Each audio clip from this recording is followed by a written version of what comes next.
up, everybody? Real with Omar, back with a guest. He was here before. He's here again. We have a lot to talk about. My man, Chris Lora. Chris Works. Welcome to the show again, brother. Welcome to the show. Thank you for having me once again. It's a pleasure being here, and it's a pleasure seeing everything that you got going on in the Bronx We studio. keep building. We keep building. Yeah. Yep. And we keep losing weight and gaining muscle Yeah, too. it is. I told you that. All right. We have a lot to talk about. Let's start with what's important, which is your yacht social coming up. Can we talk about that? Absolutely. No ceilings, yacht social, right? Yeah, yes, sir. No ceilings, y'all social. What exactly is it? Remember, just act as if people don't know what the hell it's about, just to kind of just explain what the concept and what the purpose is. Absolutely, man. So no ceilings, y'all social part 2. It's about defying limitations and exceeding expectations. It's about networking with people that are going to lead to personal growth and professional growth. We're going to have a 2-floor yacht. First floor is going to be for a lot of networking, low music, a lot of intentional networking there. And the second floor is going to be a little turn up. You know, we're going to have a live DJ, good music. There's going to be all types of people there. There's going to be real estate investors. There's going to be educators. There's going to be fashion designers. There's going to be entrepreneurs. There's going to be people that are looking to buy their first home. There's going to be people that are accredited investors. And when I put this together, it was just about being very intentional and building a community. Because, you know, we come from that era. You know, you own the liquor store. Yeah. And I was in the clubs promoting events and marketing. And now I feel like at the age that we're at, we want to be more intentional with our health and with the people that we meet. So no ceilings is just about having a good time on the water. It's going to be June 21st, Saturday, from 1 to 5 p.m. And it's going to be beautiful. 300 people fit on the boat. Hopefully we can sell it out. That's what it's looking like. And I'm excited. All right, I'll be there. I'm just letting you know now. I'm inviting myself there. Maybe I'll speak there. I'm not sure yet. Maybe. And We'll work out the details. we need Wava there too. Yeah, and Wava Water should be there. Wava Water. Today's episode is sponsored by Wava.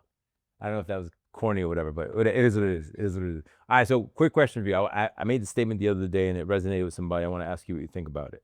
So the question is, you know, people ask me different questions all the time about social media and stuff. They're like, oh, you know, you have a lot of followers. But I was like, I said, look, the goal, and it was inspired by something you just said. The goal, I told them, should be to have a community online, not an audience. Like, people just want to look at, yo, you got 100,000 followers. It could be 10 followers. That part shouldn't matter. The goal should be that you're interacting, communicating. It's almost as if, like, you know, I use this word sparingly, as if they're your friends online. These are people that, you know, if you had to make a call for help, they should be people you can call. So the number shouldn't matter that much. Of course, the more content you put out, the more people will, and if it's of substance, right? People can follow you, right? They're gonna want to hear that shit. They want to educate themselves. They like to be entertained. There might be something you say that kind of sparks their interest. You kind of look like them, whatever. There's so many variables, but I wanna ask you that question. Do you think it's more important to build a community over an audience, or do you just think having a large following beats everything? I think that community is the most important thing. And these people, sometimes they're friends and sometimes they turn into family. Right. That's how they look at you. So I think about, like, if you have an intentional audience, whether, like Omar said, it's 10 people, 100,000 people, 1 million people, as long as you're impacting and influencing for real, and it's not social media words, that's what really matters. Like, I only have like 5,000 followers, but like, I'll post on my story and every day, minimum, I see 800 people seeing my story. Right. And I'm getting DMs and everything, and like, people are really reaching out to me. And I feel like, for me, I love the 800 people that I impact and the 30 people that DM me and I answer their calls, because I feel like I want to be intentional where I'm at in life right now, right? The numbers don't really matter. It's about the impact. And you know how it is.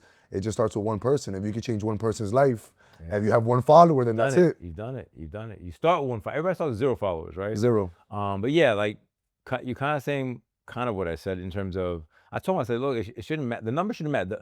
Of course, the more numbers you have means the more people that you might be able to impact, right? That being said, though, I said, you like what you put out online. Like, he was like, oh, I want to get more followers. I said, all right, well, put out goofy shit. I just said that. I said, put out goofy shit. People like to laugh. Yeah. Oh, yeah. I'm like, yeah. First of all, most people look at 3 things. I believe it's comedy, food, and animals. I said, so you could post some kitten shit. I was like, you can put some foodie shit or you can put some goofy shit. I was like, If your goal is just to get attention, now what you do with the attention once you get it, that's on you. And remember, it's hard to if somebody puts you in a category of this is what you are, it's gonna be hard to deprogram them later, right? It's like you come in somebody not a serious person, and then all of a sudden you want to like start talking like some knowledge. It's actually like a double edged. Like you're gonna have to work harder to kind of say, yo, I'm not a clown. I'm really serious, right? Because I've met you this way. This is kind of who I presume you to be, and now you want to change that, and now you're gonna have to work extra hard. So because he was just asking me, how do you get this? I was like, yo, I've been posting every day for 5 years. Yeah, every day, and not just me on the phone. I'm putting money behind it. Paid ads, there's a lot too. Writing books, putting ads out in real, and I'm putting money behind it. Showing up at events, speaking at events. It's not just Instagram. And all that shit kind of correlates, right? Yeah. Yeah, man. You're doing your thing, man. Well, they asked that. They were like, oh, how do you? I'm like, yo, I did this, I did that. I was like, when did you write the book? I said during COVID. Whenever I was just hanging out, drinking, I did COVID. Like I wrote a book. So like, I just want to talk to you about that because I think with the No Yacht Social, with the social event, I think it's important people to show up with the right mindset, right? Like, yeah, man, you can meet somebody that could change your life, or you could also change somebody's life. No matter where you are, it could be something very, very to you basic, but for somebody else, it could change their life. And that's what it's all about for me, man. Like, I done turned up, I done traveled the world, I done been to live, I done been to Vegas, I done all these things. Those things don't serve me anymore.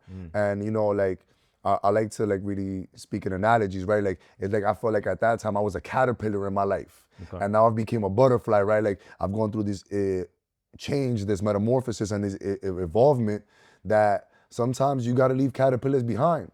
Because when you're a butterfly up here, that's it. You can't do caterpillar things in the soil. Yeah. So what I'm trying to do is I'm just trying to bring a lot of butterflies to this event and just change lives, because like I know that for a fact people are going to meet legacy friends there, and their perspective and their mind is going to shift in a positive way. Yeah.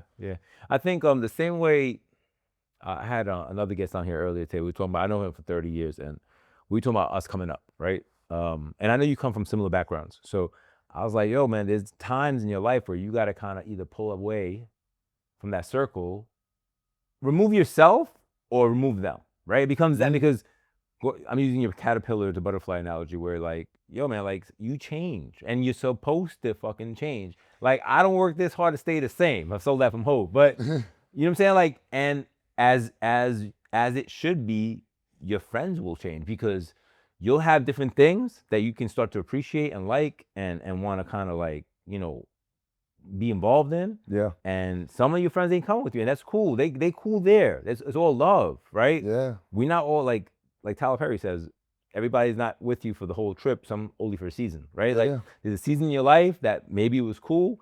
And like going back to my last podcast, I haven't seen that kid since I was like 15. So like it was good to come around. He's doing positive things. He had a sneaker store. Like, it was really good to see, because where we come from, I was telling the cameraman, like, your statistics are against us, man. Like the shit that we did, like we were coming up, like this shit was crazy. And to see people doing positive things is important for me, and I wanna always put light on that. Yeah, man. Listen, you speak about Hove and you speak about Jordans, and you wear Jordans. Those are one of probably my two favorite things in the world. Like, there you go. Hove is the big bro. He's probably like the only rapper that I listen to and take advice from, and we wear J's all the time. People are still like, a lot of the people that I used to hang out with, they're still listening to Hove, because we all listen to Hove, but they still live in the 2003 Hove. Yeah. They still live in the Can't Knock the Hustle 1996 Hove. Yo, bro, Hove is on another trajectory. So it's like, are you growing with Hove, or are you still stuck in that era of Hove, right? You know what I'm saying? So it's like, not too many of us make it. And it's like, another Hove quote is like, where crab is in a barrel, bro. And it's like, as soon as you're getting out of the barrel, like somebody's gonna pull you down. Right. So it's like, you gotta find out who your circle is, and your circle could be a cage too. It could prevent you from growing, because that's a great analogy. Yeah. Because it could, like, for the longest time, like I love all my friends, and I love wherever you guys are in life and whatever you're doing, I wish you nothing but the best and the most success. But like for a long time, I felt like I just had to be so loyal, because we were in the third grade sandbox. Right. And like, where we from, loyalty over everything. Yeah. But sometimes it blinds us. And then it blinds us, and then it's like you're loyal to people, and then you're not even loyal to your principles. So if you're not loyal to your principles, you're not loyal to your identity. So then it's like, what is it that you're loyal to? You know what I'm saying? So it's like, for me, What are you holding on to, right? It becomes that, right? What's your identity? Yeah. exactly. I So like you where you know, going. so you know, like for me, it's like, you know, like I've witnessed this growth time and time again, and during COVID, like even like something that we always speak about, right? Because like we used to glorify drug dealers growing up because that's the only way that they used to paint us in the movies and the pictures and the commercials. Besides that, that's what was closest to us, right? The Exactly. closest form of success was not positive, right? Exactly. Right. So that's why you got so many kids lost to the streets. And then it's like I'm walking through my neighborhood, Washington Heights, and the people that used to pull up in the Benzes, the M3s, and all the crazy stuff, All this stuff. those are the people that are now using the fentanyl, the dope, the needles, and I'm like, damn, bro, like I used to look up to you, man. Yeah. And then it's like, damn, bro, I used to go to school with you, bro, and you was the flyest dude. Yeah. So it's like, me, I'd rather get fly than get high. You Yeah. know what I'm saying? So, like, you know, like a lot of times in life, it's like the stats are against us, the community is against us, the zip code is against us, the system is against us. But if you see the light at the end of the tunnel and you believe in the faith and you walk through the fire, there's gonna be smoke. You can't see through the smoke. You just gotta have faith that you're gonna come out on the other side. And that's why, like, I've always gravitated to you, because I feel like, you know, like you my big bro, you come from the same neighborhood, the same things, and to see you prevail time and time again, dropping these books, dropping these gems, dropping these posts, like, it's real informative, it's real educational, and it's like, we are the new forefront, we are the new positivity, we are the new people that you can be. Or you can just keep on listening to 2001 Hove and stay in that lane. And not evolve. I mean, the reason, you know, one of the reasons for all the content for me has always been, I think we talked about it last time, was lack of representation. Like, I never had nobody look like me, so I still think it's very important to have people that look like us, talk about shit that maybe most people aren't talking about. Not because it's a flex, but also to just raise awareness, right? Like, how the hell can anybody aspire to do anything if they don't know it exists, right? Like, they don't even know it exists. Like, seeing it is one thing, right? Believing it is another. But if you don't even know, acknowledge the existence of it, like, how could you ever expect anybody to come out, right? And that becomes the whole narrative. It's like it's almost as if I want people that are doing positive things on the platform. I want to, you know, and the good and the bad, right? Sometimes you're up, sometimes you're down. It is what it is, but that's the game. That's the game, and it doesn't have to be a street game. It could be in real life. Like, I think not too many. We only talk about the ups, and listen. The one thing people have to understand is that being up or down doesn't define you. It's just part of the journey, right? Like, you're gonna not always be up. If you're not always up, sometimes you're down. That's when you can really appreciate being up, right? It's almost like I was telling somebody, how can you really ever be happy if you've never hurt? Like, you never hurt. Like, how you can never, like, really fucking appreciate it. Yo, listen, man, I want to talk about hurt, right? You want to get this down. You want to get this down. Nah, because yo, listen, like the reason I was able to grow through all of this my whole life, and it's because of the pain. The pain brought insight. The pain brought knowledge. It's like a little kid. If a little kid touches a stove when they're 7 years old, they're never gonna touch a stove for the rest of their life. Right. That pain was so painful, that heat was so hot, that now they're gonna come into these rooms, it smells like gas. Or now they're gonna look at the knob, yo, is Somebody the fix the stove stove. on? Yeah, they're never gonna touch a stove again. So it's like, you have to go through the pain, you have to go through the fire. And it's like, we see all these posts now that are going viral, right? Like, even like 3 years ago when Giannis lost. Yeah. Like, 29 other teams lost. Does that mean that they're failures? Like, Michael Jordan didn't win a championship his whole life. Hove didn't put out like a #1 album every single time. So it's like, you have to be down. You have to understand that, like, what defines you is how you get up. Yeah. Time and time and time again. Because you're gonna keep on falling. It's just about, like, how do you get back up? You know, so it's like, it's all about perseverance, man, and believing in yourself, and understanding that on the other side of the fall is the climb, and then that's when you get to hoist the trophy. Well, the question then becomes from me to you is, how do we get the message out there where, because I believe social media has created almost an environment or a perception that my life is great, your life sucks, right? That's what people, you know, comparison is the thief of joy, they say, right? So people say that all the time, and I'm like, well, you know, like, not that I want people to go on social media and complain all day. I don't want that. I just want people to understand that this is just a part. It's just a part of it. It's not the whole thing. Yo, listen, man. Anybody who follows me or wants to follow me, go back to my Facebook. Okay. Chris Lora. or Chris Works. Scroll all the way down to when I started my Facebook. I've been the same person. I've been preaching the same exact things nonstop. Even today, this morning, I posted a post from, I think it was like that I had in my post. I posted on my story, and it said, You reshared it. yeah, I reshared my own post. Gotcha. I love myself, right? And it said, don't let social media fool you. Not everybody's winning. Yeah, it's true. And that's the thing. Like, people like, yo, I cry. I'm never gonna post myself crying on social media, right? Like, I have problems with my boiler in my rental units. My roof is about to cave in. I gotta go redo it. Like nobody's posting those things. Like, when I post genuine things that I live on a day-to-day basis. Like, I post my ups, my downs, and it's like, we have to, if you really, really like are woke and you're conscious, you understand that not everybody's winning. The Golden State Warriors are not going 82-0. Right. The New York Yankees are not going to go undefeated and win the championship. You have to lose to learn. And if you lose, it is not a loss. If you learn, a lesson is a W. Right. You know what I'm saying? So it's just about like, how do we do it? We just keep being ourselves, bro. And we keep sharing our stories. And we keep sharing that you had 1 follower, now you got 100K follower. We keep sharing that your first deal might have not gone well. We keep sharing that, yo, like, this is really Well, let me interject with that. So my first deal, guys, was, I remember this like yesterday, and when I far was $108,000. Just saying, it doesn't matter when it happened. I just remember it. I'll always remember the first deal. I remember my biggest deal as well, but the first deal, never forget. You never forget the day you did it, how you did it, because it was your first affirmation that you were able to do something, right? It was like, oh shit. Like, now it's not just a theory, it's not a concept, it's application. I'm doing this shit, right? my first deal was 106. There you go. There you And go. I'm never gonna forget it because I remember being in my room and I invited 5 other people that I knew in my neighborhood, or Told me that the were story. friends, Told me the right? story. Yeah. And they just came to pocket watch. They wasn't even trying to make the deal. Oh, they weren't trying to see. They didn't see the vision. Yeah, they didn't see the vision. So I'm like, yo, like, damn, who I'm gonna do this? So I got 2 other people that were crazy. I made my first deal. After I made my first deal, everybody started looking at me, watching me, and they still didn't get in their first deal. And they probably still not in their first deal to this day. And I'm talking about, like, this is 8 years later. So it's like, my first deal, I remember that price, I remember everything, and I fought with both my partners. You know why? Because we did not know anything. Right. We did not know the answers, and you only learn the way on the way. Yes.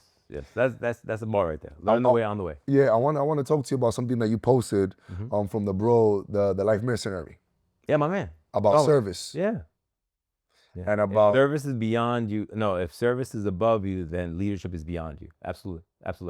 That's what it's about. Belief. I feel that. I felt that. Like, I wanted to take a picture, repost it too. Like, a lot of people don't want to get their hands dirty. A lot of people don't want to mop that liquor store. A lot of people don't want to pick up the garbage in front of their business because they think that they're above it. Yo, you got to get your hands dirty. You got to get your nails in the mud. Bro, not only that, just to piggyback, I don't mean to interrupt, but everybody wants to get to the top position. And I'm like, here's the inconvenient truth, right? The top position means you play any position. That's really the top position. Facts. Any position I gotta play on the court. We use basketball as not any position you need me to win, I'm playing, right? Same way here. CEO of my own building or my own company, if the toilet breaks and nobody's here and the janitor can't, then I'm cleaning the toilet. If the outside of the parking lot and the guys who do the maintenance didn't come up and I get a ticket, I'm outside cleaning. Like, that's all not sexy, but that's all part of it, right? Like, you want to own shit, this is what it takes. This is what it is. Or you can rent and you'll pay somebody else's mortgage, and then it has its things, right? Like, if you rent, you have no real responsibility. Yo, you gotta fix that. Yo, all right, cool. Yo, very convenient life. Yeah.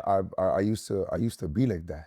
Right? Like, no. And like, I want to share this because, like, you used to be like what exactly? Like, I didn't want to, like, do service work. Oh. Like, I thought I was above it. That's a big statement. When was this? No, this was like early.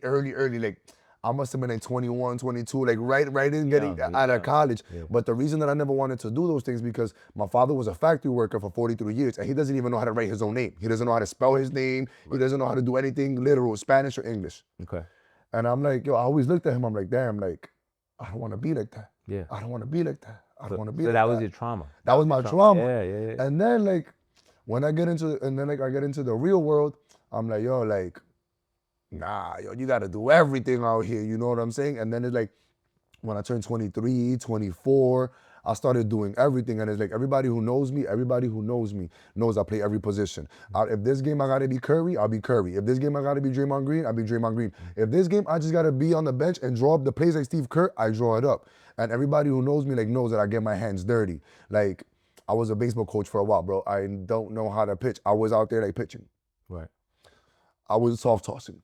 Like, I was hitting fly balls. I was like, I got into real estate. I thought it was gonna be cute. Then I found out what sweat equity was. And like, while everybody was celebrating the Super Bowl and all my friends were inviting me, oh, Super Bowl party, Super Bowl this. I'm over here in the Poconos, like painting walls the wrong way, like rolling up first, then cutting up after. Doing what like, you gotta do. yeah, but yo, like, service is so beautiful because we're on this planet to serve. You know what I'm saying? So the more that you serve, the more that you will receive. And if you can't serve and you can't teach, then how can you lead? So now I can tell you, yo, Omar, that's not the way that you paint, big bro. What you need to do first is you need to cut this all up first, and then you start rolling. Right. So it's like, I'm somebody, like, I love to get my hands in things now, like, and it's just, you know, it comes with growth, it comes with involvement, it comes with becoming that butterfly. And there's not one person that's around me that could say that I don't serve. And even too, like, I think that the reason that I respect you a lot is because of character and consideration. You and I, we have a lot of commonalities. I treat the custodian, the cafeteria lady, and the security guard the same exact way as a CEO. I tell everybody good morning, thank you, excuse me, and I open the door. And I think that those are the small things that help you start. Like, just being a good human being. Like, yo, like, I feel like I love you because you're a manly man, you feel me? My man. And we don't have a lot of that going on, man, you know what I'm saying? Like, so it's like, I treat humans like everybody's the same, bro, you know what I'm saying? I treat everybody equally with respect. You said it great right there. Human. We're human, right? Not black, white, Asian, whatever. We're human. We all bleed the same. We all suffer the same. We all hurt the same. And when I mean hurt, I mean, like, you know, losing family members, losing, like, that shit all hurt. It all hurts. I don't care what religion, whatever, what your belief system are, you still experience it the same. Now, our experiences are definitely unique, right, to ourselves. But like I was telling you, like, these conversations are needed because everybody wants to be like. I had another conversation. I always bring in conversation because I feel like it's very important. Oh, I want to document this. I was like, well, if you want to document that, then this is what I would do. And to a point, I said, all right, homeboy, he was young. I was like, listen, what are you trying to do? He was like, well, I want to be seen this way. I was like, all right, well, how much experience do you have doing that? He goes, none. I said, all right, so check it out. Stop documenting. Go do some shit. I said, go do some. He was like, what? I was like, go learn some shit, bro. I was like, because now I said, now you're just fucking lying. Now you're just lying. Well, I want to. I said, you want to be a life coach? And he didn't want to be that. But I just said that to make fun of him. He was like, what? I was like, you 25, you want to be a life coach? What fucking life you live? I was like, what experience you got? You know, what have you done? Like, he's like, so I was like, do you understand? I was like, I'm not shitting on you. I'm just giving you the right perspective. Like, if you want to be seen as something, you have to be that something. If not, you're just posing. I said, don't impersonate it, because marketing is great, because marketing brings people to you fast, right? Now, if you're not prepared for it, or if you suck, they're gonna find out really fast you suck. So you don't want to suck. You want to, like, be something, right? So I said, get prepared. And he was like, oh yeah. I was like, yeah, bro. I was like, I couldn't believe I had a conversation. I was like, you're busy documenting nothing. I was like, you have to do some shit. Like, you want to be like, I want to be an expert. Well, go make yourself an expert. You know, don't camera watch yourself while you're learning, because you're still learning. Yo, I believe in the 10,000 hour rule. It takes 10,000 hours to be a pro at something, right? And if you do 3-a-days for 4 years, that almost equals 10,000 hours. If you do 10,000 hours straight without sleeping, that's like 1 year and 2 months, but you gotta sleep, right? You've put in 10,000 hours in a lot of things, right? Fitness, nutrition. When you first started becoming an entrepreneur, when you worked with the Jewish people in the liquor store and all that, right? Yep. You stacked a lot of those nights, and those hours, maybe you didn't catch up to 10,000 hours in those things, but maybe you did 6,000 hours in those, and those 6,000 hours then go to HGRN. Well, on top of this, to build off that statement, like, as you're building, bro, like, you're not an expert yet, right? But you got to be humble and be accountable. Yo, I'm learning.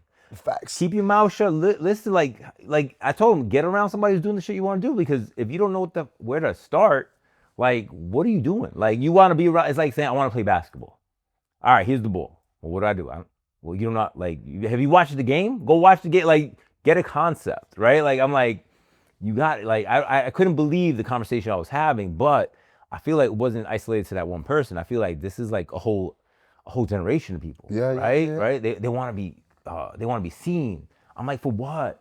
I'm like, for what? I was like, when I grew up, we didn't want to be seen because we were doing the wrong thing. So we didn't want to be seen. We wanted to be, off camera. Yeah, low You key. guys want to be on camera, right? But for what? For what? For what? Yeah, man. And going back to Goofy, cats. Well, I was like, you could do that real quick if that's what you want Yo, to do. people love two things, and like I'm gonna like condense it a little bit more for you. People either love comedy or tragedy. Okay. And there's a lot of tragedy happening on social media, and that's why like all those likes and all those things and all those people are stuck in a tragedy lifestyle because they're following the tragedy. Oh, this, that, whatever.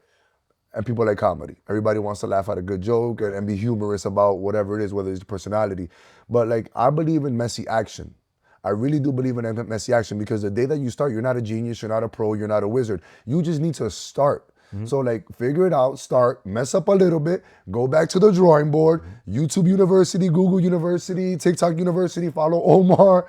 Or get, like I said, Get a mentor. somebody who's doing Yeah, kind of what you're mentor. doing, and just ask them, yo, can I ask you some questions? It's that simple. Like, but here's the other side of that stick. Caveat. Yeah, he's the other side. Like, if you're gonna ask questions, if you're gonna pull somebody's time away and ask questions, then execute. Because in 6 months, 9 months, when you come back and you ain't do shit, that guy or girl, and I'm using myself as an example, I'm taking account. I've had people hit me once, twice. After the third time, that's it. Like, you have enough. No, you have enough. If you haven't done anything, it's on you now. Like, I gave you enough, like, to start. Like, you didn't do anything. I was like, the problem is you. Like, you gotta look at yourself. You like, how many times am I gonna come here? We spoke about this. Yeah, man. Like, like I know that you help out a lot of people. Yeah. I know that for a fact. And I can only imagine at the scale that you're helping people and giving advice because people be hitting me up and they be like, yo, how do I buy this house? How do I do this? And I'd be like, yo, link in my bio, paycheck to cash flow. It's a 20-minute free course. You have the course. And then they be like, yo, Chris, I downloaded the thing. No, you didn't download the thing because I have a backend system that shows me who downloads the things. Okay. You know what I'm saying? Yeah. So then it's like, I'll be like you. It's tough. It's Then tough. I- then- It's tough because you don't want to be that guy. Yeah. But sometimes you have to be that guy. And time is the most valuable thing in the world, bro. Right. You can mess up a whole bunch of deals at 108,000 at 18 million. Right. You can mess up a whole everything. You can get that money back, bro. Yeah, you can make it work. But you can't get 1 second back. Correct. So like a lot of you people that are asking for advice and everything like that, just execute, take the first step. Like let it be seen by the people that are the mentors or the coaches that you have. Let it be seen that they're giving you advice so that they can give you a counter advice to that. You know what I'm saying? But it's like a lot of people I said this the other day, a lot of people want the handheld. Yeah. Like, oh, let me walk you through the door. Bro, I gave you 10 minutes. What I learned in the last 10 years. I gave you 10 minutes. Yeah, and I gave you 10 minutes of genius. Right. So go do it. Like this is like I'm giving you A, B, C, 1, 2, 3, genius, intentional detail. I cannot walk with you for 10 years of everything that I learned. So what I learned in 10 years, I'm giving to you in 10 minutes. Now you got to take that, mold it to your game, right? Because you're watching the basketball game. Maybe that move is not for you. Maybe that one is for you. And go work it out how it works to your game. And I'll say one more thing. Like, I think people online should also look to people that they kind of see similarities with, because it's like, I'll use some names, right? Like the brown and black population, like Gary Vee. Who doesn't love Gary Vee? Nice guy, energetic, whatever. And he has some knowledge, right? And obviously he's well-to-do, but his experience is different, right? Like his experience and when I mean experience, I mean like his day-to-day existence as a child to now is different than mine, right? And no hate, but he can't understand the culture a little bit, right? That becomes the thing. And you can't talk to somebody, it's too detached. They don't understand it. I'm sorry, you want to say something? I love Gary Vee. I agree with you. I also love Dave Ramsey, Okay. right? But he didn't grow up like us. He don't know what we're going through. Right. He don't see the rats and the roaches and the projects in the streets. And he's not on the 2 line. He's not on the 6 line. Right. So like Dave Ramsey, right? Great guy, guru, bestseller, all these things, views. that a lot of the things that he say don't reside with me. Mm-hmm. Because he's telling you, oh yeah, like you got to pay off all your debt before you get into the. Yo, look, listen, I got one job, Dave Ramsey. There's no way that I'm going to pay off this debt. So for me to pay off this debt, I got to get in more debt.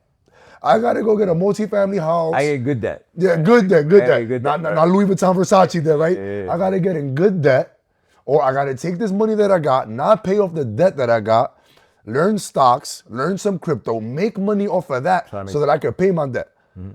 Like, you didn't grow up like us, bro, so like, I can't listen to you like that, because if I'm gonna pay off my debt, I'm gonna be broke forever. Right. So it's like, those things don't apply to our culture. Maybe that advice doesn't apply to you. And listen, he sold millions of books, got millions of views. Maybe that works for your clientele and your fan base. There's somebody, right? There's somebody specific that it resonates with and they can follow it, right? Yeah. But like there's so many different people you can listen to. But what I'm saying, going back to what I was trying to say, is that you should find somebody that has kind of like, not your exact story, but has like your background, kind of can understand like maybe your frustration because this shit ain't work out, or college sucks, whatever story you want to tell you. So, you know what I'm saying? Like, but that should be something you follow. It should be something you roadmap, because I'm sure there's some gems there that you can apply it. You can't go to somebody that's so far removed from you. Like, your $10 billion problem is not the same as a $100,000 problem. Like, if you're trying to get here, don't go to Elon Musk. He's too far detached, right? You got to go somewhere like maybe a millionaire, right? So he's not that far that maybe you can see the things he did and you can start scaling up, and then up and up and up. But people like, you know, like Bezos and like, bro, that's such a different life. And you know, I'm not trying to glamorize it or de-glamorize it. It's just, you gotta watch the whole story for him to understand what he suffered, what he did, you know, and where he started, right? Like, people start at different stages of the platform, right? So you gotta take a look. Where are you? What do you have? What can you work with? And use that, right? Absolutely. And it's like, if you are gonna study Bezos and you are gonna study Elon Musk, go back all the way to when they were like 15, 16, 17, 18 years old. When they had nothing, because you have nothing. And then take that blueprint, but you're not gonna come over here and be like, oh, I want to make the next Tesla. Bro, like, you don't have the funding, you don't have the resources, you don't have anything that man had. And let's be honest, you might not have the intellect. I'm not shitting on you, but you have to be real, right? Like, I want to be a fucking rocket scientist. Bro, you didn't finish high school. Like, and I'm not mad at you. Think about what you can do, though. Let's not go that far, right? Yeah. Let's be real. I love it here, man, because this is real estate. But this is keeping it real too, you feel me? Absolutely. Like, and we giving it to y'all black and white because we had to go through all these things. Like, and I'm still on the journey where it's like, I'm trying to make my first $100 million deal, and I want to go there. So like, if I want some advice, like, I haven't asked you for advice yet. No, not yet. Not yet. You gave me a sweater last time you saw me, and you told me, yo, every time that I give this somebody a sweater, it's because I made a deal with them. I still haven't worn the sweater to this day. Oh, I respect that. Nah, we'll talk, because I'm old school. I like everything earned. Right. So, you know, like, I have sent you a couple of people that they talk about hard money. I'll be like, yo, go visit this guy and him, Chris. I had to like 2 or 3 people in the last 6 months. Let them know I sent you. Yeah, in fact, I'm like, just said like, you know, so like, but it's like, yo, like, you really gotta like, the most important talk is the mirror talk. When you're brushing your teeth, when you come out the shower, look at yourself in the mirror. Talk to yourself. Like, what does your body look like? Because the mirror's not gonna lie to you. Where are you currently in your life? The mirror's not gonna lie to you. And like, if you gotta cry about it, cry about it. But it's like, you gotta take steps and you gotta climb the ladder. A lot of these people don't wanna climb every single step of the ladder. They just wanna go all the way to step 10. And that's, if you can get there, yo, kudos to you. But then it's like, if you fall from step 10, you're falling all the way to step 1. Like me, if I fall from step 10, I'm falling on step 9, and I know exactly what I did at step 9 to get to step 10, so I can do that all over again. Right. I don't fall that far. Right. So now you gotta fall all the way back down to 1, and then you didn't learn 2, 3, 4, 5, 6. It's like Super Mario. You know us, Nintendo guys. Yeah. When I played Super Mario, you had to start and you couldn't load it. Yeah. A lot of people want to warp to the next level. Yeah. Like for a long time, I warped.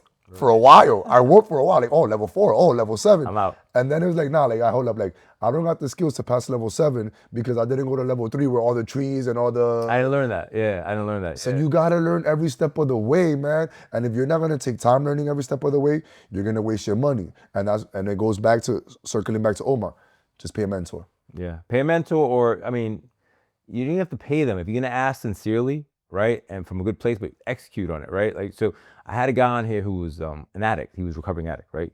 They don't call themselves, that's what they call them, recovered or recovered addict, or I forgot the exact term. But the number one step is acknowledging you have an issue, right? So it doesn't have to be an addiction issue. It can be a self-assessment issue. Like, yo, man, why am I not where I want to be? All right, well, what do you do every day? Right? That becomes my first way. Well, what do you do every day? Well, I wake up at 11 o'clock. I'm like, all right, so there we are, right? Right there, you lost half the day. Like, so why are you not waking up early? Oh, because I'm staying up playing video games. All right, how is that serving you? Right? And I use these words on purpose, right? Like, you want to do this. Are your habits reflecting what you want to do? I was like, and I tell people, like, I'm not judging you. I don't give a fuck. Unless you're my son, I'm not responsible for you, right? So I told him, like, I'm saying it respectfully. I was like, but if you're not doing anything, then why do you expect that? It's like a guy saying, well, why am I not top producer? All right, bro, you hitting the phones every day? Are you doing this? Are you doing that? Are you doing reaching out? Yeah, I was like, no, you're not. Because if you did, at least you'd have some sort of motion. What it could be a whole bunch of denials. It could be a whole bunch, but you'd have people because you're reaching out. If you're not reaching out to anybody, then why do you expect anybody to want to work with you? I was like, you know what I'm saying? It's like saying, yo, I want a big chest. Well, you do any push-ups? Nah. I'm doing legs. So like, I'm gonna stop talking now. But why? Because you sound crazy. I can't negotiate with that. You know what it is? A lot of people have a lot of time on their hands in our community, and they just don't know what to do with that time. And I was once there a lot, more than a decade ago. I was there. I was like, yo, like, I got nothing to do, so I would go drink. Okay. But like, not like out, like outings, 2-3 drinks, or like I would go to a girl's. Yeah. And it was like, yo, like, why am I doing all of these things? It's because I have so much time in my hands and I don't know what to do with this time. So a lot of people, they just don't know what to do with their time. Like, even a lot of 9-to-5ers, I noticed, like, they get out at 3, they get out at 5, or whatever. When they go home, they have nothing to do, or like they don't have a purpose, they don't have an intention, they don't have anything that they want to progress towards. So what they do, they open up the liquor bottle, they smoke weed, they go sleep with a whole bunch of people. They just burn time. Burn time. Yeah. Yo, if there's one thing I want people to learn is that you can't get time back. So if you have time after work on yourself. Yeah. You want to start the gym? Maybe the gym is not the day. Go for a walk. Anytime that you feel like you want to open up that bottle, you want to smoke that weed, you want to go clubbing, or you want to do something low vibrational, just try to do something positive with that time. Grow, learn, look at a podcast, something, because like that's what I feel like is missing in our community. People don't know people don't know the value of time. People don't know that they have 168 hours in a week. People don't know that they have what to do with the 24 hours. You're sleeping for 8, you're working for 8, now you have another 8. You think that you could just watch the whole entire game, smoke, eat. Like, nah, bro, like, do things progressive with that time. Because one little hour, even 10 minutes, that you do something brand new, that 10 minutes is gonna compound and it's gonna stack, and then eventually you'll start getting interested in it and it'll go into something else. Yeah, the secret is, I'm gonna tell you, boys and girls, listen up. The secret is to work harder on yourself than you work on anything else, meaning your job. Your job is just something you do for money at this point in your life. Build on yourself. And what I mean by that, because Chris is here and I think he'll get this conversation, and this is not my idea. I stole this from Jim Rohn and he probably stole it from somebody else, is that the more value you bring to the market, meaning in business, to your family, to your spouse, to your kids, to your fellow brother or sister, the more you dictate your life in terms of economics. You can dictate what you charge, but you have to work on yourself. And that's not easy sometimes. Not easy because you're starting and maybe you're not in love with what you see. But that's okay. You can fall in love with it, right? You can become the person you want to be, right? And it's hard. It's hard because you got to look in the mirror, like he said. You got to look in the mirror and really take a self-assessment. Yo, listen, earlier, before I got here today, somebody would like, people, I don't know what people think I am. I don't know if they think I'm like Monsters or Jobs.com or whatever it is. Chris Word. Right? So people always hitting me up like, yo, my mom needs a job. I need a job. I'm like, but there's work everywhere. Right? But like they come up to me like I'm a job recruiter. And you zip recruiter. Yeah, right.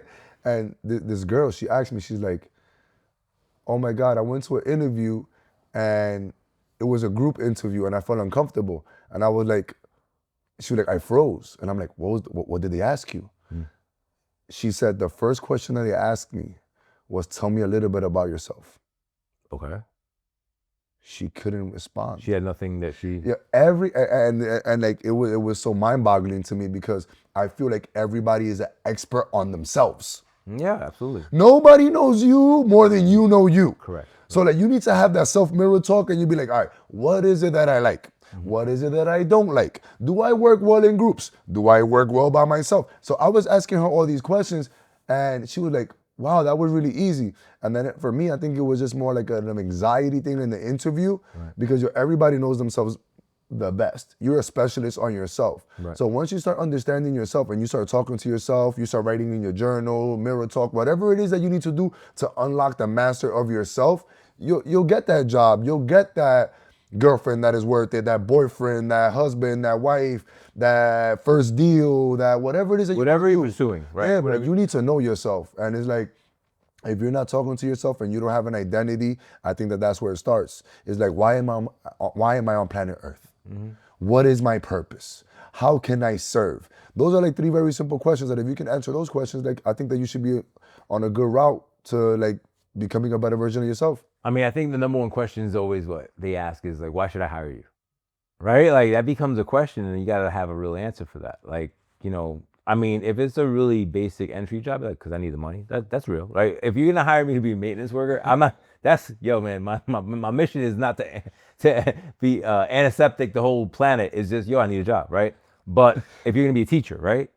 Yo, I want to help the next generation understand more, right? Like these are real statements, real feelings. Like if you ask me, my purpose is to talk money, and I have the right guy on the phone here, in the podcast with me, because financial literacy is that term that's thrown around a lot, right? But I want to really break it down. It's just really talking money, and what I mean by that is like understand what FICA is, understand what depreciation is, understand what mortgage interest is, understand about grieving your taxes when you're a homeowner. There's so many different concepts that we don't know as a people because first of all, we don't have access to people that maybe have experienced that, and that's valid, right? Like if you have no job and there's something you don't need to know yet, but if you're moving in the right direction and you're vertically trying to climb, you're gonna need this information. You're gonna need these answers eventually, and that's what my goal is. My goal is to give you answers so that you don't walk into a room and get out fucking maneuvered, signing a contract that you don't know. Like, you know, and I'm saying I can't save the world, but if I could save one person, be like,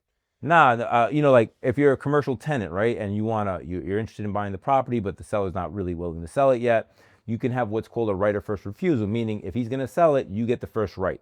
That's just one little drop I'm giving you that these are things we should know. Like I didn't know that when I signed my lease in '99. Had I had that, maybe my life would have been different. It is what it is now, and I'm happy with it, but these are things I didn't know. And like speaking about financial literacy, right? Like the way that I started real estate was with a couple of flips. Then I did a couple of multifamily units on my own by myself, right? And then I went into syndications. I became a capital raiser with accredited investors, people who make more than $250,000 a year for 3 years or whatever. And then I was seeing that the accredited investors don't even know financial literacy. No, they're just using that as a tool. They're high earners, and they're using the tool to get the tax write-off because, like, for example, right? So I started reading all these things. I raised money on a couple of deals, a couple of million, and then from there, I'm like, damn, like I'm making the wealth gap bigger.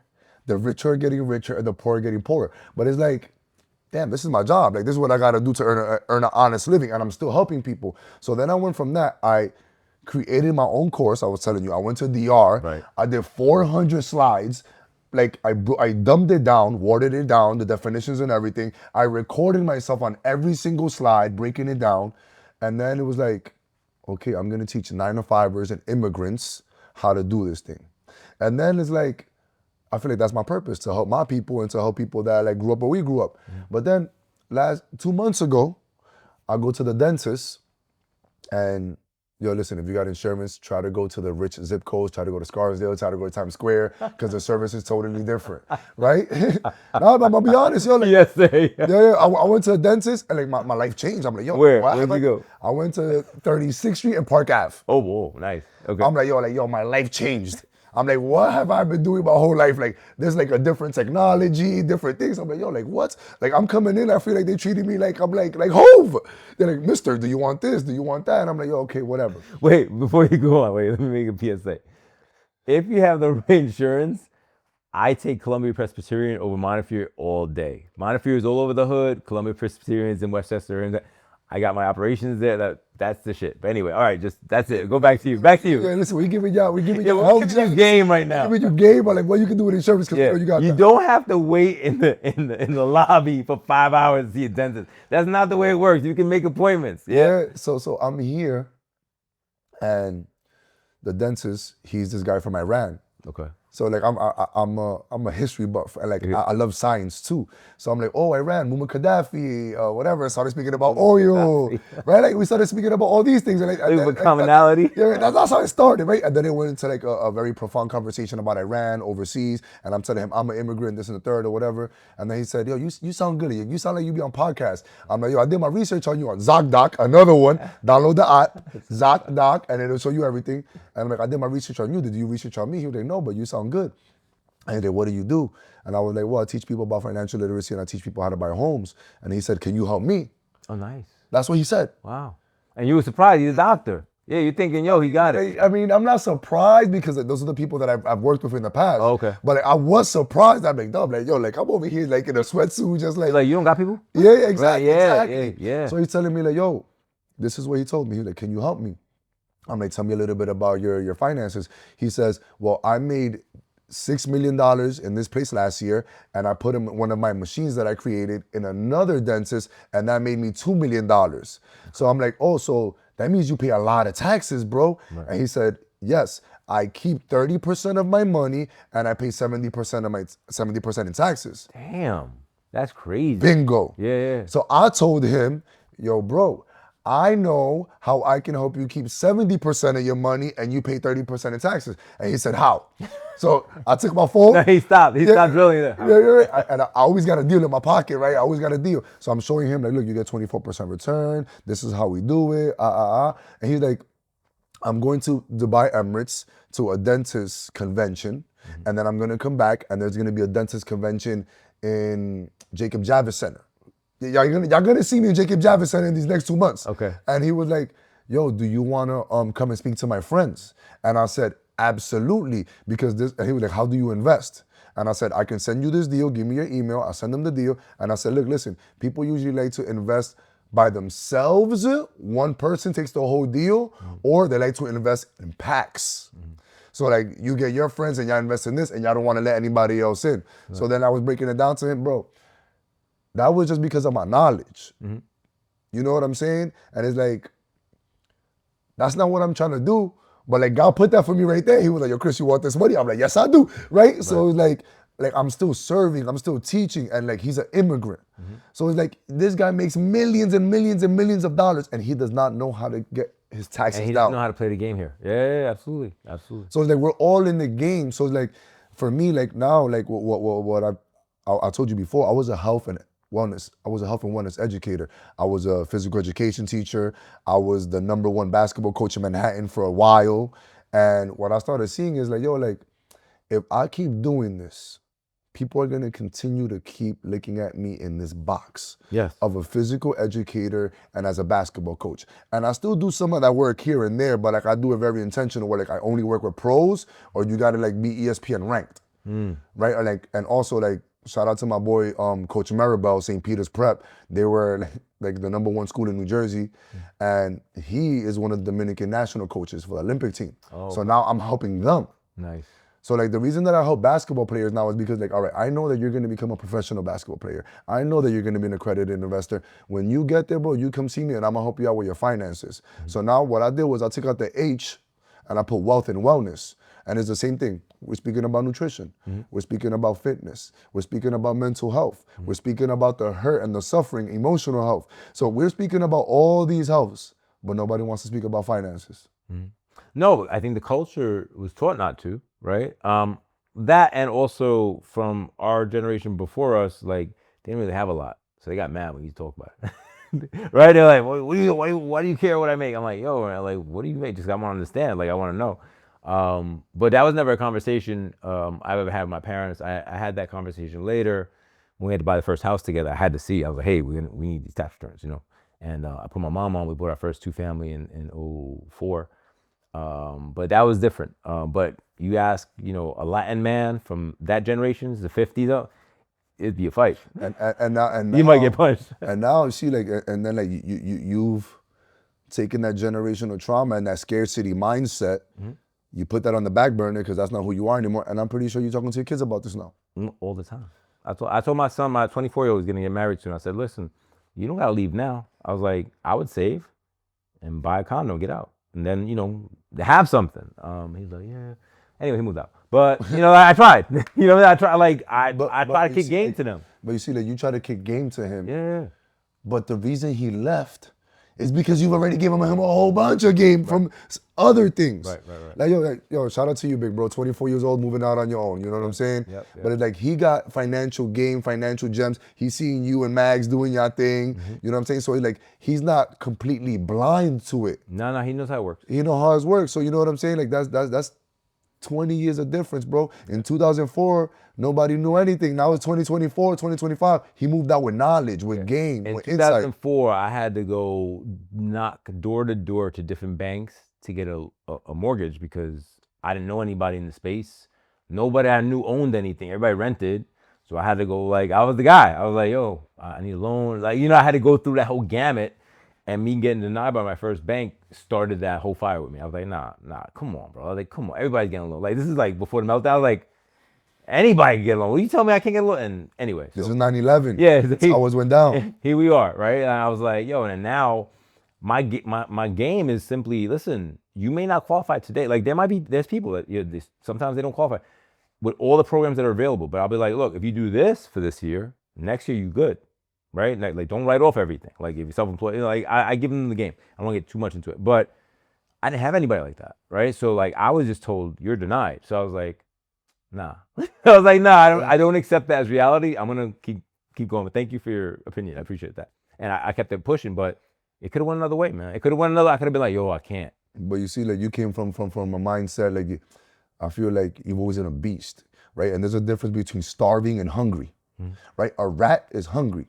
A rat just wants to eat one time, and then let's say he's gonna eat the whole block of cheese and he's down. Like, bro, like, I'm not on that. Like, I'm trying to eat. Like, I'm trying to stay starving, you feel me? And I'm trying to save some food for later, stay hungry fast for as long as I can, get the food again. Yeah. And it's all about, like, you see we're speaking about it right now, right? The scarcity mindset. It's literally just doing this. Switching your brain on, because there's people that look at you know how it is. There's people that look at the cup. Half full. Half empty and half full. Somebody with a scarcity mindset, oh, if I drink some of that, it's gonna be empty. I can't do it. Somebody with a abundance mindset is gonna be like, yo, it's half full. If I get another half, it's full. It's all the way. So it's like, it's just about perspective, who you keep around you, and it's like the naysayers too. Like, I used to, like, chill with people that used to be like, I don't know, and then I became the I don't know person. Like, my mom, she has fears of heights. She only got on a plane one time. She came to the United States, and she got on a plane for her 56th birthday that I took her to DR. I had to, like, grab her, like, hold her and everything, and she got on a plane one time. She's been scared of heights. If I was always scared of heights and scared of what my mother was scared of, I wouldn't see China. I wouldn't see Colombia. I wouldn't move to DR. I wouldn't move to Miami. So it's like, you can't let other people put doubts on you. And you just really need to, like, mess with yourself heavy. And, like, all the naysayers, all the no's, I just put them to the side and just stay focused on your one path. And it'll happen. You know, it's easy to say, but usually it's just, you know, somebody else projecting their self-limitation on you. And it's not, they don't mean it like, they're not trying to do damage to you. Yeah. This is just their reality. Is that they just can't see it. Like, Chris, how are you gonna buy the house? Because they don't have the wherewithal, they don't have the knowledge, they don't have the resources to buy the house. Yeah. So they're speaking from their limitations, which is completely fine. But like, yo, keep that over there because I know what I'm doing. Are you ready for this? I don't know what I'm doing, but I'm gonna call Omar, ask for advice one time, and then he's gonna see that I did it, and then he's gonna keep giving me advice. Just to give you more of an illustration of sometimes you have to just do it. I didn't know what my payment was in my house till the day I closed. The first time in '04, I didn't give a fuck. I was like, yo, we out. I was like, they said, oh, your payment's $2,600. I was like, what? We paying rent $1,200. I was like, damn. I fuck it. Like, you know, like, it wasn't It just wasn't. There was nothing. There was nothing. I was like, yo, it's gonna happen. We gonna make it happen. Mom was like, how much? I don't know. How much is the payment, right? And like they broke it down, and it was a lot of money back then to me. And I'm like, yo, it doesn't matter. We are out of this rental. We're buying something, and we're gonna make it work. And then like and I showed her how like she could write shit off on her taxes. She got some money back, and she was happy. And you know what? Going back to like serving. Mhm. A lot of people don't like to do any work because we grew up in apartment buildings Mm. where anything happens, sube pa acá, come fix this real quick. So they're not even really trying to get their hands dirty or serve or fix their own home because they already know they're paying rent and that somebody else has to come and do this. Once you start living in your own home and you buy your own homes and you do, super here. I'm the super. I'm the landlord. I'm the super. I'm the plumber. I'm the construction worker. And listen, there's different mindsets, right? So he's talking about the investor mindset, right? You're buying a property that you don't live in, so you got to take care of it because the cash flow is taking care of you, right? So there's two different type of mindsets. There's the primary residence, like where I live. I live in a nice neighborhood. I like it. I like it to be clean. I look around my neighbors, make sure everybody's painted the house. Like there's a difference in mindset when you own shit, right? And then even with my rentals, like we've had a vacancy in our 21 unit for a while, but we have a standard. We won't let like, did you get evicted? Yeah, like there's certain things that we have in place and it's not guaranteeing anything, but it mitigates, it minimizes the amount of time that you end up with. I don't want to say it in a derogatory manner, but people that don't end up paying their rent and then we have an eviction. Like we're trying to avoid that. So I'll carry it and not take to get the right person in place, because once the right person's in place, there's something about peace of mind that's so invaluable, bro. Like having a lot of money but having mad stress, that's not life. That's not life. Because I've been around that. It's not cool. Like people, that's why people turn to substance abuse. That's why people have their marriages fail. That's why they have nervous breakdowns, anxiety, all that stuff, because they're too off center. Yeah, listen to me, and nobody take my advice on this. Listen to me and nobody take this advice. I truly mean it. I have my multifamily units, and I've never, ever done a background check on anybody. Okay. I've never asked for a credit score. I've never asked for anything because I know the type of people that I'm looking for, right? I'm in the hood. I'm in Paterson, New Jersey, and I'm in Newark. So it's like impossible that I'm gonna get somebody like Omar to live in my property. So what is it that I do? I look for the immigrant 9-to-5 worker that has 3 to 4 people that are working in that house. Okay. So I'm mitigating my risk. Why? Right. Because if Omar and his wife have the uncle living there and a cousin living there, that's 4 people getting income. Even if they're getting $500 a week each, that's $2,000 a week that's coming in. That's $8,000 a month. Mm-hmm. If one person gets fired, the rent is still gonna get paid. Covered. Yeah. But that's my thing. That's my thing. That's your that's your formula. Yeah. Look, listen, don't do it. If you're getting into this, do not do it like that. I'm telling you serious. But like, I was in DR, and for 6 months I had a unit vacant, and I would have a lot of phone calls, 22 phone calls, like, and then it got to 46 people calling me and everything. And we really want it, and I would interview them over the phone. How many people?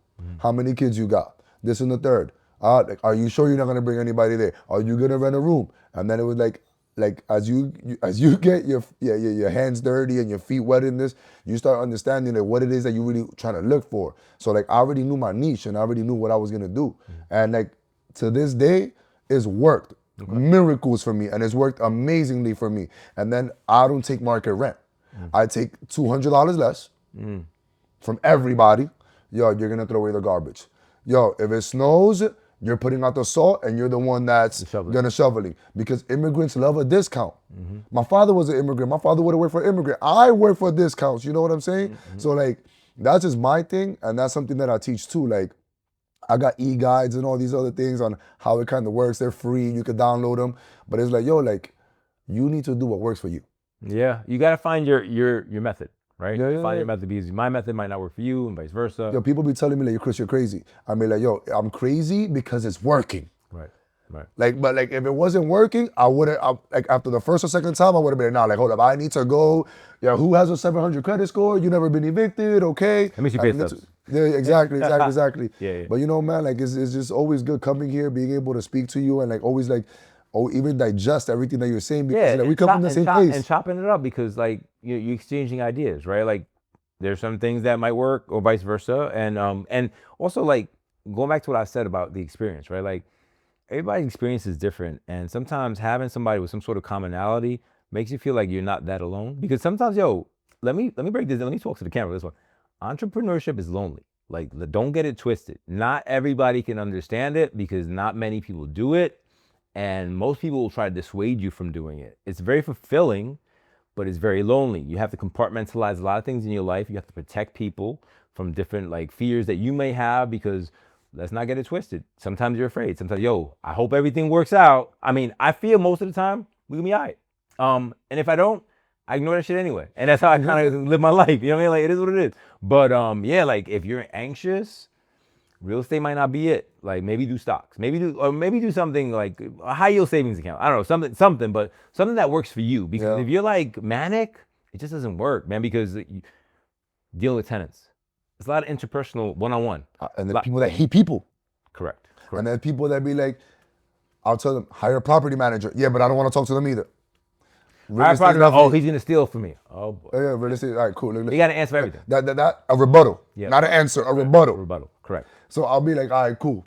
That's not for you. All right, cool. You know what I'm saying? So it's like, that's why like you and I, like, I feel like I love where we're at in the culture. I love what we're representing. I love how we're showing up, because we get to deal with the person that's buying their first home, and we get to deal with the person that wants to buy the 100 unit. Mm-hmm. You know what I'm saying? And for me,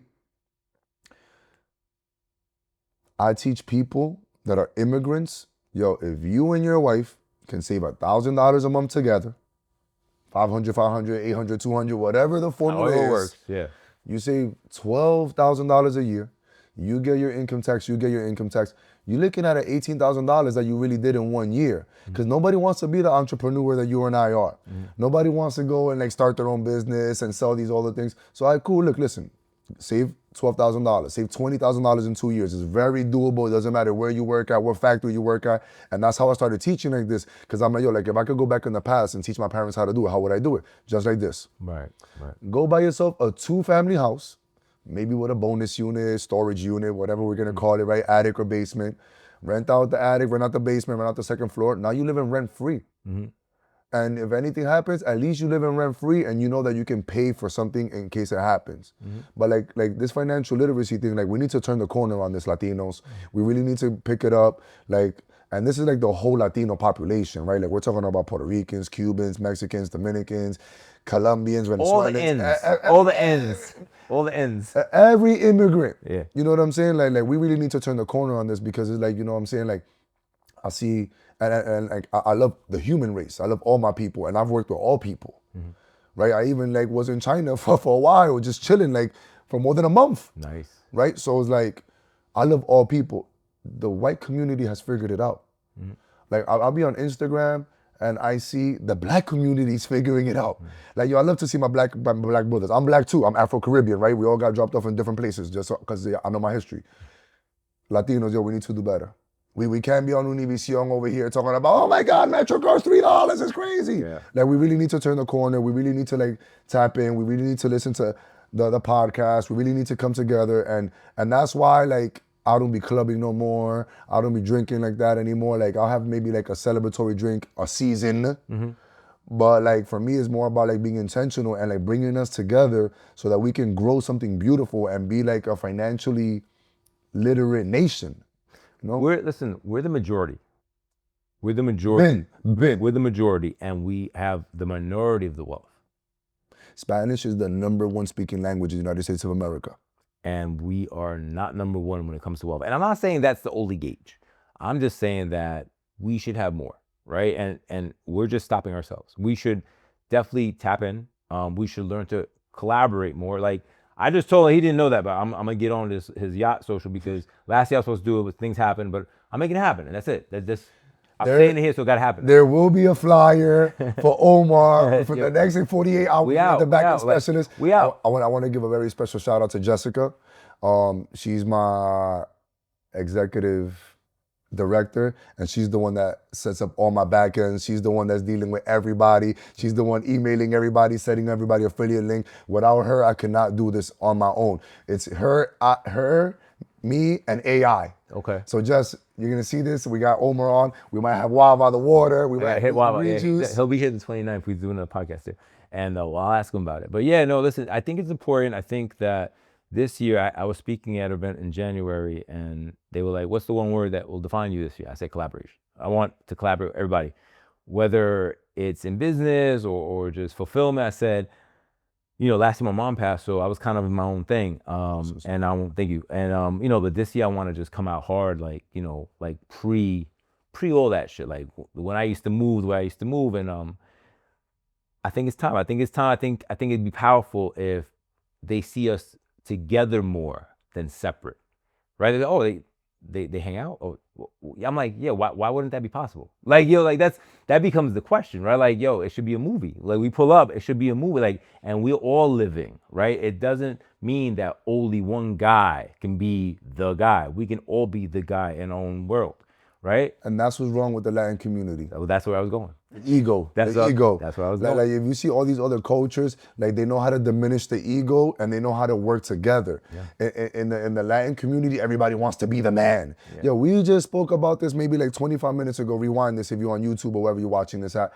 Yo, if you got to be Draymond Green, if you got to be Curry, if you got to be Clay, if you got to be Steph Curry, it doesn't matter what you have to be. There's a big box. There's a big pizza in the middle. If you sign up for one slice, focus on your one slice. Yeah. If he's getting 4 slices, let him get his 4 slices. If I'm getting 2 and Eric is getting 2, focus on your slices and focus on your role. A lot of times we're so worried about like I that we don't get to collaborate. Yeah. And it's like unity, bro, like community. The only way it's gonna work together and the only way that we're gonna rise is together. Because obviously, as he said, we're the majority of the people of the United States of America. It's the number one language being spoken in the United States of America. And when it comes to all these number one things, we're the minority when it comes to finances because everybody wants to do it on their own. Just to kind of like even simplify it even further, what he's saying is basically, look, man, you get with a crew, just play your position. That's it. Whatever the position is, if it's my time to talk to people for the collective, that's my new word too, collective. Then then it is. If it's not, then let Chris deal with that. Those are his people. He has a connection. It doesn't matter as long as we're together and everybody has what they're doing. There's no way that there's financial or otherwise that you will not benefit, right? The only way you will not benefit is by not participating, and that's just straight. It's the realest talk I could give you because I hear so many people, oh, but this, but him, but her. I said, why are you looking over there? Like, who cares? Like, focus on you. Focus on your race. Like, it's like the guy who's winning but looking back. You're gonna trip, bro, and they're gonna smoke you. I was like, focus on your race. Just whatever it is, and don't worry about where you start. Everybody starts where they start, man. Just keep going, man. And like I said, talk to people that are a little ahead of you. If you talk to somebody so far away from you, he or she is so detached. He probably doesn't even remember that part of the whole journey, right? You want to kind of freshen their mind. Yo, this is how you do that. Yo, this is how you get around that. You might run into this. Do this. That'll be really helpful, and it keeps your dream more like vivid because like if you hear somebody say, no, you can't do that. Like, you gotta be a real strong individual to just wipe that shit off, right? Mm-hmm. Eventually, you'll be like, damn, man, it's too much, right? So you want to be around good people and also, like work with people and don't always look for what you're getting. Sometimes you got to give. Sometimes you give. And here's a quick thing I'll say. I'm always very, very comfortable in my relationships if I give more than I get. I like that. And it's not because I want to sound like I could pull or flex somebody. Yo, it's cool. It didn't work out. It's cool, man. I gave you more. I gave you all I could give. That's it. Yo, so I'm the same exact way as you. Mm-hmm. I have this thing called the triangle. Phil Jackson's offense? Yeah, but it has to do with business and it has to do with relationships, right? Okay. So, for example, no ceilings. For no ceilings to be successful, and I want to ask Omar to come, Omar has to gain something out of this. The people that are coming have to gain something out of this, and then I close the triangle and I win. I can't think about myself first. I got to think about setting everybody else up for the win. And when you're winning, the people that are showing up are winning, then I can win. If I think about winning, oh, yo, I want to do this, you're not going to win. And the people are not going to win. So I have to put the people before me. And that formula has always been successful for me. Because we got to win. We got to win. All right, we can keep talking forever, man. Listen, Where can people hit you? You're going to see me on No Yachts. I'm hype already. Yo, listen, hit me on Chris Works, Instagram. Fundamental Works. It's all about feeding the mindset. Fundamental Works. Also, you can see my website, ftmworks.com. June 21st, no ceilings, Ya Social, Saturday, business casual from 1 to 5 p.m. There's gonna be a lot of beautiful people. We're gonna be intentional about the conversations. The music is gonna be dope. The people are gonna be dope. See you there. I'm gonna be there. Ask Louis Omar on all platforms. Any questions, I'll be with Chris on June 21st. And you'll see me here every week and every day on every social media platform. We out.